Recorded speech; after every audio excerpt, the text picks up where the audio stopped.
Washroom ಅಂದ್ರೆ ಇವಾಗ ನಮ್ಗೆ ಮಧ್ಯಾಹ್ನ ಊಟ ಮಾಡೋಕ್ಕೆ ಸ್ವಲ್ಪ ಕುತ್ಕೊಂಡು ರೆಸ್ಟ್ ತಗೊಳ್ಳೋಣ ಅಂದ್ರೂ ಇಲ್ಲ, ಯಾಕಂದ್ರೆ ಆ ಕಸದ ಮಧ್ಯದಲ್ಲೇ ನಾವು ಕುತ್ಕೊಂಡು ತಿನ್ಬೇಕಿತ್ತು. ಸೊ ಇವತ್ತಿನ ಒಂದು ಕಾನ್ಸೆಪ್ಟ್ ಅಲ್ಲಿ ಏನಾಗ್ತಾ ಇದೆ ಅಂದ್ರೆ ನಾವು 2013ರಿಂದ 26ಕ್ಕೆ ಬಂದಿದ್ದೀವಿ. ಸೊ ನನ್ನ ಒಂದು ನೋಡಿರೋ ಪ್ರಕಾರ ಕೆಲವೊಂದು 12-16 ಡ್ರೈವರ್ಸ್ ಕಲೆಕ್ಷನ್ ಸೆಂಟರ್ ಅಪ್ಗ್ರೇಷನ್ ಆಗಿದೆ. ಇನ್ನೂ ಅದು ಸರಿಯಾಗಿ ಅವ್ರ ಕೈಗೆ ಬಂದು ಇನ್ನೂ ಹ್ಯಾಂಡ್ ಓವರ್ ಆಗಿಲ್ಲ. ಬಟ್ ಅದರಲ್ಲಿ ಏನೇನು ಸೌಲಭ್ಯ ಇದೆ ಇನ್ನೂ ನಾನು ನೋಡಬೇಕು. ಯಾಕಂದ್ರೆ ಇವತ್ತಿನ ಒಂದು 2026 ಕನ್ವೇರ್ ಬೆಲ್ಟ್ ಇರಬೇಕು, ಬೇಲಿಂಗ್ ಮಿಷಿನ್ ಇರಬೇಕು, ಫ್ಯಾನ್ ಇರಬೇಕು ಅಂತ ಪ್ರತಿಯೊಂದೂ ಹೇಳ್ತಾ ಇದ್ದಾರೆ. ಬಟ್ ನಾವು ಶುರು ಮಾಡಿದಾಗಂತ ಇವತ್ತವರೆಗೂ ನಮ್ಮ ಒಂದು ಡ್ರೈವರ್ಸ್ ಕಲೆಕ್ಷನ್ ಸೆಂಟರ್ ಅಲ್ಲಿ ಅದು ಯಾವುದೇ ತರಹದ ವಸ್ತು ಇನ್ನೂ ಬಂದಿಲ್ಲ.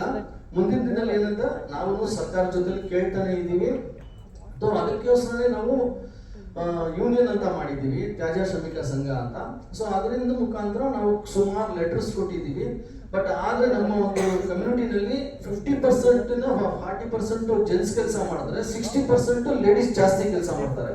ಸೊ ಆ ಲೇಡೀಸ್ಗಳಿಗೆ ಏನೇನಾಗುತ್ತೆ ಅಂದ್ರೆ ತುಂಬಾ ನಿಮಗೆ ಗೊತ್ತಿರುತ್ತೆ, ಪ್ರತಿ ಮನೆಯಲ್ಲೂ ಅವ್ರು ಕೆಲಸ ಮಾಡಬೇಕು, ಮತ್ತೆ ಡ್ರೈವರ್ಸ್ ಕಲೆಕ್ಷನ್ ಸೆಂಟರ್ ಬಂದು ಸೆಗ್ರಿಗೇಷನ್ ಮಾಡಬೇಕು. ಅವ್ರಿಗೆ ಯಾವ ತರ ಯೂನಿಫಾರ್ಮ್ ಆಗಲಿ ಬಟ್ಟೆ ಆಗಲಿ ಚೇಂಜಸ್ ಮಾಡಬೇಕು ಅಂದ್ರೆ ತುಂಬಾನೇ ಕಷ್ಟ ಆಗುತ್ತೆ. ಆಮೇಲೆ ನಾವು ಪದೇ ಪದೇ ವಾಶ್ರೂಮ್ ಯಾಕೆ ಕೇಳ್ತೀವಿ ಅಂದ್ರೆ ಅದಿಲ್ಲ ಅಂದ್ರೆ ನಾವು ನೀರು ಕುಡಿಯೋಕ್ಕೂ ಆಗಲ್ಲ, ಆಲ್ಮೋಸ್ಟ್ ಅಷ್ಟೇ ನೀರಿಲ್ಲ. ನಾವು ಈ ತರ ಒಂದು ಸೌಲಭ್ಯ ಇದ್ರೆ ನಮ್ಮ ಒಂದು ಲೇಡೀಸ್ಗಳಿಗೆ ಕೆಲಸ ಮಾಡೋಕ್ಕೂ ಕಷ್ಟ. ಆಮೇಲೆ ನಮ್ಮ ಬಸ್ತಿನಲ್ಲಿ ಸರಿಯಾಗಿ ನೀರು ಬರಲ್ಲ, ಅವರು ರಾತ್ರಿ ನೀರು ಹಿಡಿಬೇಕು. ಇಂಥ ಸಿಚುವೇಶನ್ ಅಲ್ಲೆಲ್ಲ ತುಂಬಾನೇ ಕ್ರಿಟಿಕಲ್ ಆಗಿದೆ.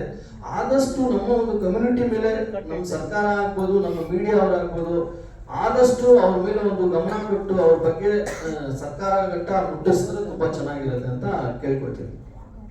ನೀರು ಸಪ್ಲೈ ಆಗುತ್ತಾ ಡ್ರೈವರ್ಸ್ ಕಲೆಕ್ಷನ್ ಸೆಂಟರ್ ಅಲ್ಲಿ? ನೀವು ಕೈ ತೊಳ್ಕೋಬೇಕು ನೀರು ಅಂದ್ರೆ ಎಲ್ಲಿ ಪ್ರಾವಿಷನ್ಸ್ ಏನಾದ್ರು ಇದೆಯಾ? ಇಲ್ಲ ಮೇಡಮ್, ಇವಾಗ ಸದ್ಯಕ್ಕೆ ನಾವೇನ್ ಮಾಡ್ತೀವಿ ಅಂದ್ರೆ ಇವಾಗ ನಾವು ಕಲೆಕ್ಷನ್ಗೆ ಹೋದಾಗ 5 ರೂಪಾಯಿ ಕಾಯಿನ್ ಬರುತ್ತಲ್ಲ, ಅದರಿಂದ ಒಂದು 4 ಬಾಟ್ಲು 5 ಬಾಟ್ಲು ಈ ತರ ತಗೊಬಂದು ಯೂಸ್ ಮಾಡ್ತೀವಿ. ಆಲ್ಮೋಸ್ಟ್ ನಾವು ಟೈಲೆಟ್ಗೆ ಹೋಗ್ಬೇಕು ಅಂದ್ರೂ ಗೌರ್ಮೆಂಟ್ ಟೈಲೆಟ್ಗೆ ಹೋಗ್ಬೇಕು. ಸೊ ಅದು ಕೂಡ ಬಂದು ತುಂಬಾ ದೂರ ಇರುತ್ತೆ. ಸೊ ಅದರಿಂದ ನಮ್ಮ ಲೇಡೀಸ್ಗಳಿಗೆ ತುಂಬಾನೇ ಸಮಸ್ಯೆ ಆಗುತ್ತೆ.